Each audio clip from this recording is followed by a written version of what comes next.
आज मार्केट रे पूरा दिनटी सरीगला। जय जगन्नाथ सांग माने बाहरिलु आमे ऑटो धरी मार्केट बुली। पागटी आज बहुत सुंदर देखा जाउथला। देखंतु चुटी गुडी मोर किपरि उडुची। मो भौणी आबी मो झियो समस्ते मिसी आमे चालिलु। रास्ता रे गला बेले मो पुराना स्कूल को देखिली।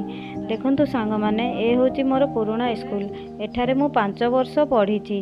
मोर तो किछि मने नाही। बहुत लोक सेठारे अटकाई कि किछि समय गेट आगरे छिड़ा हेली। छाड़ंतु पुराना कथा। आमे चलन जीवा मार्केट रे पहुंची आगे चलिलु किना किनी करियाको। बहुत दुकान बुलाबुली करि साइला बेलको किछि भी कोठी पसंद आसलानी। लास्ट रे गोटे दुकान रे किछि चॉइसेबल ड्रेस पाइलु। ताकू सब किना किनी कर साइला बेलको समस्तंको भोक लागुथिला। खाइबा को गोटे रेस्टोरेंट चलिलु। रेस्टोरेंट रो भीतरटा देखियाउ किछि एमिति थिला। वाओ खाइबा आसी गला। आबिर खाइबा देखले केते क्यूट लागुथिला। बो भोकरे थिलु चटाचट खाइदेलु। प्लेट रो अवस्था देखि जानि पारथुबे आमे केते बड़ बड़ भोकर थिलु। पुणी देखा हेबा नुआ एक ब्लॉग रे। जय जगन्नाथ।